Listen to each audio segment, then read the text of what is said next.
नमस्कार दोस्तों, आज हम आपको बैसाख मास महत्तम का 24वां अध्याय सुनाने जा रहे हैं। तो गणेश भगवान को याद करते हुए महत्तम शुरू करते हैं। कैलाशी शिव सुत सुनो, करो भक्त कल्याण, सब जन द्वारे आ खड़े, आज बचा लो प्राण। बोलो गणेश भगवान की जय। आज इस अध्याय में वैशाख शुक्ल पक्ष की द्वादशी का महत्व जानेंगे। सुखदेव जी कहते हैं, जो मनुष्य अक्षय तृतीया को सूर्योदय काल में प्रातः स्नान करते हैं और भगवान विष्णु की पूजा तथा कथा सुनते हैं, वे मोक्ष के भागी होते हैं। जो इस दिन मधुसूदन की प्रसन्नता के लिए दान करते हैं, उनका वह पुण्य कर्म भगवान की आज्ञा से अक्षय फल देता है। वैशाख मास की पवित्र तिथियों में शुक्ल पक्ष की द्वादशी समस्त पाप राशि का विनाश करने वाली है। शुक्ल पक्ष की द्वादशी को योग्य पात्र के लिए जो अन्न दिया जाता है, उसके एक एक दाने को कोटि कोटि ब्राह्मण भोजन का पुण्य मिलता है। शुक्ल पक्ष की एकादशी तिथि में जो भगवान विष्णु की प्रसन्नता के लिए जागरण करता है और जो बैसाखी द्वादशी को तुलसी के कोमल दलों से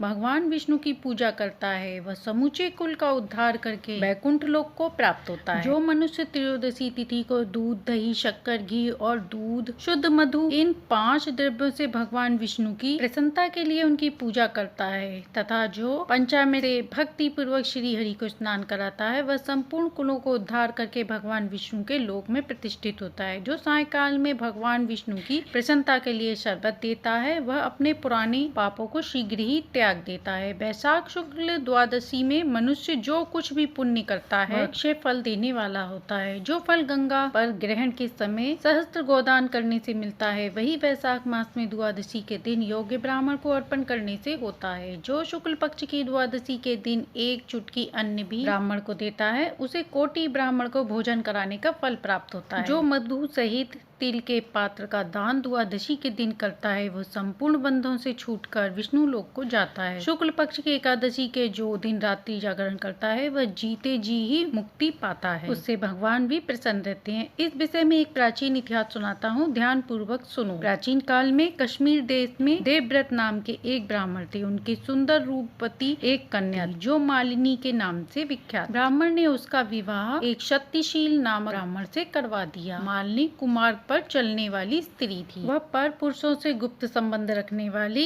अभिचारिणी होकर स्वच्छंदता पूर्वक इधर उधर रहने लगी। वह केवल अपनी इच्छाओं को पूरा करने के लिए, अपने सुख के लिए और आभूषण धारण करने के लिए पति का जीवन चाहती थी। वो अपने पति की शुभ चिंतक नहीं थी। उसके घर में काम काज करने के बहाने उपपति रहा करते थे। सभी जाति के मनुष्य शरणागत के रूप में उसके यहाँ ठहरते थे। वह कभी पति की आज्ञा का पालन नहीं करती। इसी दोष से उसके सब अंगों में कीड़े पड़ गए, जो काल अंत तक और यम की भांति उसकी हड्डियों को भी छेद डाल। उन कीड़ों से उनकी नाक, जीवा और कान कट गए, के स्तन तथा उंगलियां भी गल गई। उसमें लंगड़ापन भी आ गया। इन सब कलेशों से मृत्यु को प्राप्त होकर वह नरक की यातनाएं भोगने लगी। 1,50,000 वर्षों तक वह तांबे के भांड में रखकर जलाई गई। 100 बार उसे कुत्ते की योनि में जन्म लेना पड़ा। तत्पश्चात सौवीर देश में पद्मबंधु नामक ब्राह्मण के घर वह अनेक दुखों से घिरी हुई कुतिया हुई। उस समय भी उसके कान, नाक, पूंछ और पैर कटे हुए थे। उसके सिर में कीड़े पड़े थे और योनि में भी कीड़े भरे रहते। राजन, इस प्रकार 30 वर्ष बीत गए।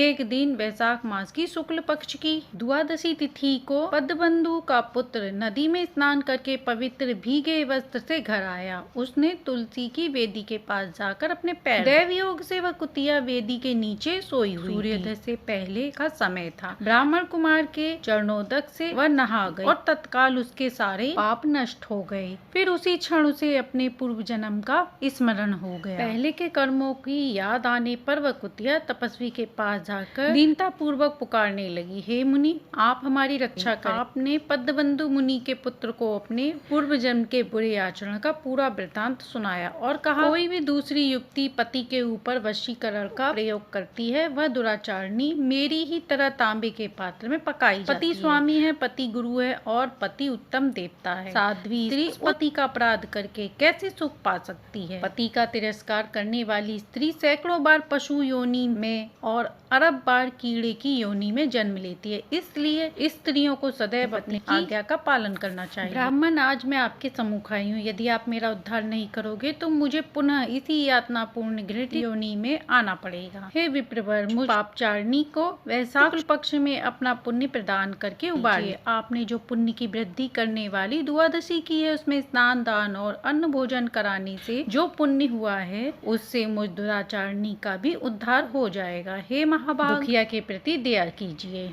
आपके स्वामी जगदीश्वर जनार्दन दीन के रक्षक हैं। उनके भक्त भी उन्हीं के समान होते हैं। दीनवत्स, मैं आपके दरवाजे पर रहने वाली कुतिया हूँ। मुझ दीन के प्रति दया कीजिए, मेरा उद्धार कीजिए। उसका वचन सुनकर मुनि के पुत्र ने कहा, कुतिया, सब प्राणी अपने किए हुए कर्मों का फल भोगते हैं। जैसे सांप को दिया हुआ शर्करा मिश्रित दूध केवल विष की वृद्धि करता है, उसी प्रकार पापी को दिया हुआ पुण्य उसके पाप में सहायक होता है। मुनि कुमार के ऐसा कहने पर कुतिया दुख में डूब गई और उसके पिता के पास जाकर बोली, पदबंधु बाबा, मैं तुम्हारे दरवाजे की कुतिया हूँ। मैंने सदा तुम्हारी झूठन खाई है। मेरी रक्षा करो, मुझे बचाओ। गृहस्थ महात्मा के घर पर जो पालतू जीव रहते हैं, उनका उद्धार करना चाहिए, यह वेद वेदताओं का मत है। चांडाल, कौवे, कुत्ते ये प्रतिदिन गृहस्थों के दिए हुए टुकड़े खाते हैं, अतः उनकी दया के पात्र हैं। जो अपने ही पाले हुए रोकादि से ग्रस्त जानवरों का उद्धार नहीं करते, वे नरक में पड़ते हैं। यह विद्वानों का मत है। दयालु होने के कारण आप मेरा उद्धार कीजिए। दुख से आतुर हुई कुतिया की यह बात सुनकर घर में बैठे हुए मुनि के पुत्र तुरंत आकर बाहर निकले। उस समय पदबंधु जी ने अपने पुत्र से पूछा, ये क्या बात है? तब पुत्र ने सब बात बताई। उसे सुनकर पदबंधु जी बोले,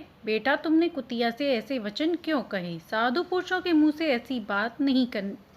देखो, सब लोग दूसरों का उपकार करने के लिए हमेशा तैयार रहते हैं। चंद्रमा, सूर्य, वायु, रात्रि, अग्नि, जल, चंदन, वृक्ष और साधु पुरुष सदा पुरुषों की भलाई में रहते हैं। दैत्यों को महाबली जानकर महर्षि दधीति ने देवताओं का उपकार करने के लिए दया पूर्वक उन्हें अपने शरीर की हड्डी दे दी थी। महाभाग, पूर्व काल में राजा शिवी ने कबूतर के प्राण बचाने के लिए भूखे बाज को अपने शरीर का मांस दे दिया था। पहले इस पृथ्वी पर जिमीमुत वाहन नामक राजा हो गए हैं। उन्होंने एक सर्प का जीवन बचाने के लिए महात्मा गरुण को अपना जीवन समर्पित कर दिया था। इसलिए विद्वान ब्राह्मण को दयालु होना चाहिए। क्या इंद्रदेव शुद्ध स्थान में ही वर्षा करते हैं, अशुद्ध स्थान में नहीं बरसाते? क्या चंद्रमा चंडालों के घर में ही प्रकाश करते हैं? अतः बार बार प्रार्थना करने वाली इस कुतिया को मैं अपने पुण्य से उद्धार करूं। ऐसा कहकर पदबंधु जी ने संकल्प किया, कुतिया ले, मैंने द्वादशी का महापुण्य तुझे दे दिया। ब्राह्मण के इतना कहते ही कुतिया ने सहसा अपने प्राचीन शरीर का त्याग कर दिया और दिव्य देह धारण कर दिव्य वस्त्र आभूषण से विभूषित होकर दसों दिशाओं को प्रकाशित करती हुई ब्राह्मण की आज्ञा ले स्वर्ग को चली गई। वहाँ महान सुखों का उपभोग करके इस पृथ्वी पर भगवान नर नारायण के अंश से उर्वशी नाम की श्रेष्ठ अंगों वाली देवताओं की प्रिय अप्सरा हुई, जिससे योगी जन योग द्वारा प्राप्त करते हैं। ऐसे सुंदर रूप को उस कुतिया ने प्राप्त किया। तत्पश्चात पदबंधु ने भगवान की प्यारी पुण्य बढ़ाने वाली इस तिथि को संसार में प्रसिद्ध किया। करोड़ों सूर्य ग्रहण और चंद्र ग्रहण से भी अधिक